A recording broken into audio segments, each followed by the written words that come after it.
I had to have the greatest life I could have.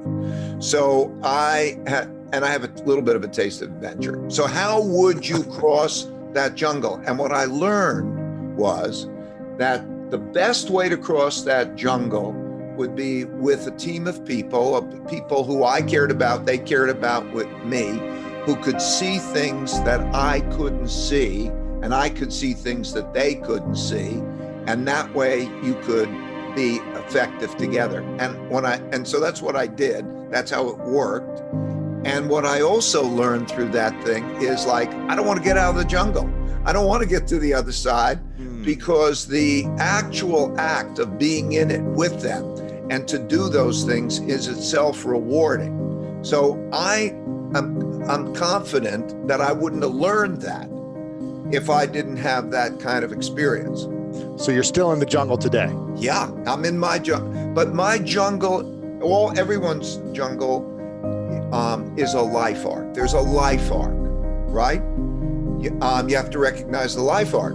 0 to, 80, 85 or something is the life arc. Something like that. I'm 71. I know where I am on that journey, okay? It's important to know, where are you on your journey? And then when you start to think about that, like, where will I be in 10 years? I'm going to be a different person in 10 years, okay? Where will the people I love be? Think about yourself. Where will you be in 10 years? And where will the people you love be? It could be your kids, it could be your parents.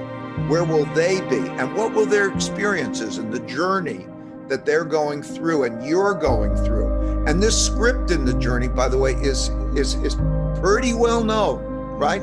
Like, I think, I'll give you an example. I think it comes kind of in 3 phases.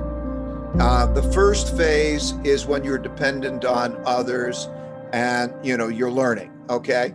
Then what happens is you get out of school and you become independent and you go to work, and then it's entirely different. You're in the second phase of your life when others are dependent on you and you're working and you're trying to be successful. And then but there are the arcs, and you could see markers along those lines. Do you get married? When do you have a kid? Like I realized, like, when my kids have kids, I'm now in my third phase.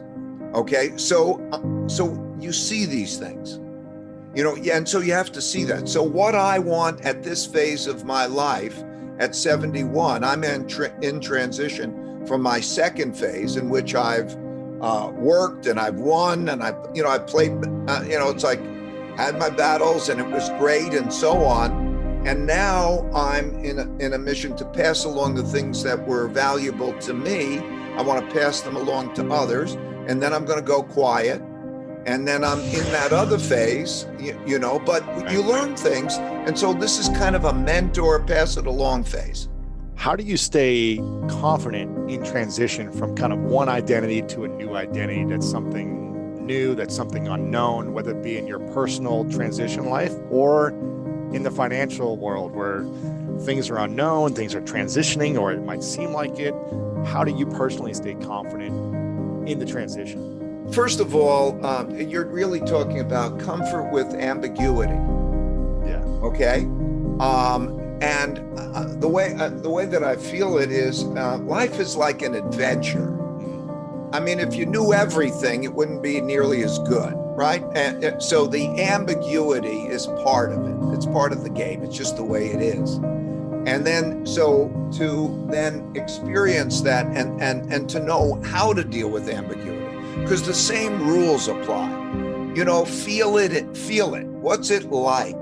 How does it feel? Where are the pulls to? How do you learn? How do you learn how to approach it? What's it like? Speak to others who have been in that spot before. Taste it, and so on. Our preferences change, as you're going through all those things. So you feel it out, you learn about it, you go to the things that you feel the pull toward. I'm curious.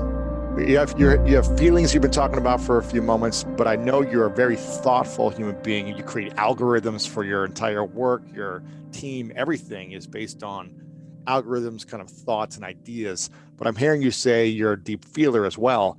Would you say you're more led by thoughts or your feelings? And No, I think it's the alignment of them. Okay, here's the facts pertaining them. There is a subliminal mind that we have, and there's a conscious mind. Freud discovered that there's a subliminal mind. So we have, and in that subliminal mind, we just don't see it because it's not conscious, but it has a big effect. And so feelings and those things are coming through that subliminal mind, and it really has a big control. And then there's a conscious logical mind. So for everybody. And so they're in your mind, they're like everybody's mind. There are these kind of two minds that are working. Now, I find that when I align them, meditation has had a big effect on me. I've been meditating since 1969. Wow.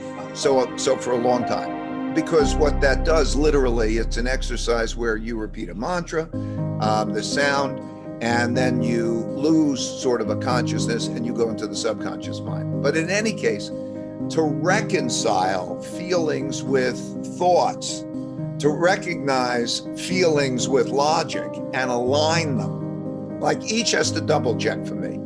Like if my feelings, I'm a big feeling person. The most important things in life for me are what? Inspiration, love. What is it about? I mean, what are you doing it for? But at the same time, to be able to get there, logic and be able to express oneself and in algorithms or so is a good thing. So when they're aligned, it's kind of a double check and it works at both levels. So I think that's most important. When you doubt a decision or maybe just a moment in your life, personal or business related, doesn't matter. When you're in doubt of something, what is your personal mantra to get you back to a kind of a centered, aligned place where you can make better decisions?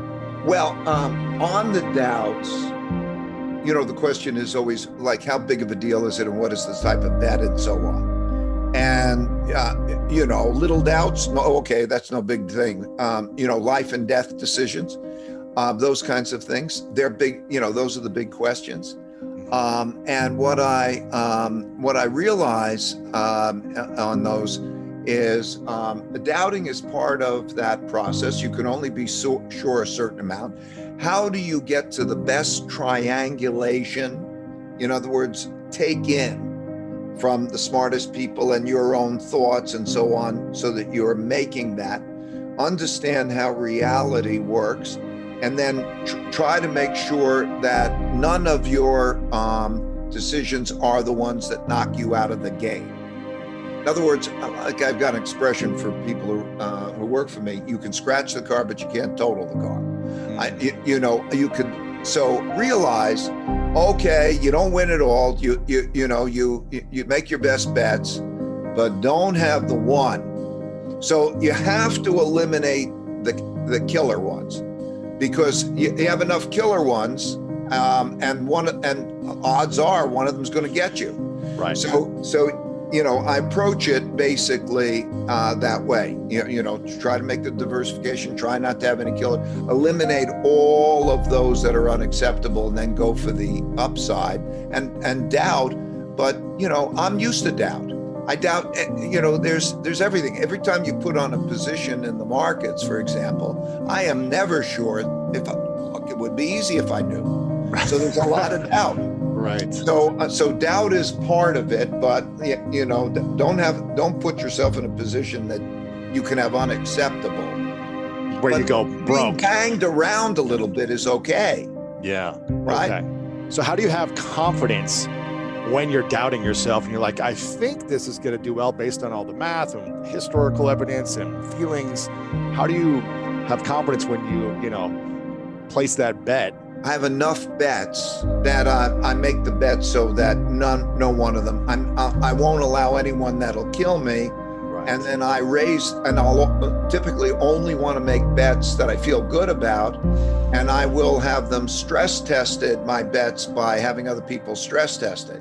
So just imagine, I don't know, you're playing a chess game. Mm-hmm. Okay, maybe you're a chess master, but okay, what are you going to do? You have to still make a move. So, okay, what's the best thing to do? Now, imagine you could ask the best chess masters in the world what you do and think about the pros and cons and make your decision and just not make it that also one's going to knock out of the game. So it's that. I think that take our three things. I think that there's better than an even chance of a bad stagflation, a very bad stagflation, because of the dynamics. I think I'll say 1 in 3 chance, but I think it's actually probably higher than that we have a type of civil war, internal conflict. Really? In which, the rules are not followed, the compromises are not made. That may be those who they don't accept losing an election.